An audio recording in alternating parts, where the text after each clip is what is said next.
Avant de commencer cette vidéo, je tiens vraiment à préciser que c'est une vidéo faite avec humour, mais surtout avec beaucoup d'amour. Je veux rire avec l'église, pas contre l'église.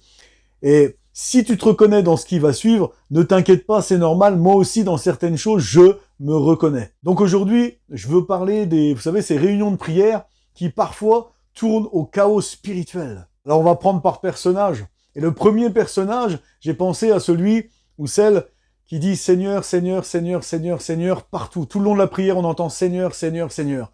Tu vois, Seigneur, je veux ça, Seigneur. Merci Seigneur pour ce que tu vas faire, Seigneur. Tu es merveilleux, Seigneur, Seigneur, Seigneur, Seigneur.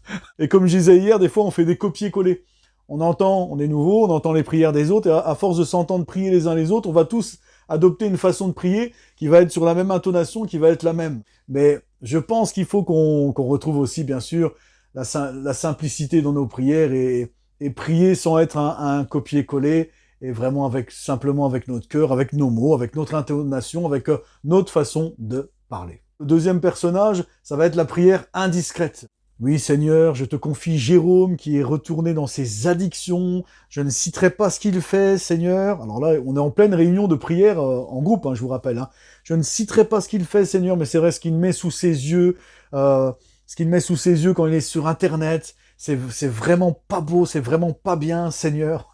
Des fois, ils le font alors que le frère ou la sœur est là dans le groupe et ça met tout le monde mal à l'aise et surtout la personne concernée. J'ai appelé ça la prière indiscrète et ça arrive dans nos milieux chrétiens. Troisième personnage, c'est celui ou celle qui, dans sa prière, devient un mini-prédicateur. Seigneur, tu es l'alpha et l'oméga, tu es l'éternel des armées, tu es celui qui a ouvert la mer en deux, tu ne changes pas, Seigneur, tu es le même hier, aujourd'hui, éternellement, tu es celui qui est, qui était et qui revient. Donc voilà, ça c'était le mini-prédicateur.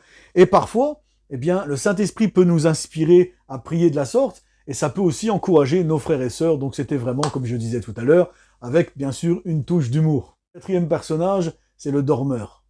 Du bon Seigneur, Seigneur, merci pour ta grâce. Les personnages que j'ai cités, on est tous passés par là à un moment ou à un autre. Allez, je vous fais un petit personnage bonus. Alors celui-là, ça peut être très dur, très difficile pour les frères et sœurs qui ont des problèmes d'oreille. Personnage bonus, c'est celui qui crie. C'est écrit dans la parole. Crie à Dieu. Alors lui, il crie « Seigneur, merci pour ta gloire! Gloire à Dieu! Loué soit le nom de l'Éternel !» Mais je voudrais préciser que quand la Bible dit « crier à l'Éternel », c'est pas forcément crier avec sa puissance vocale, c'est un cri du cœur. Voilà, c'était mon petit personnage bonus.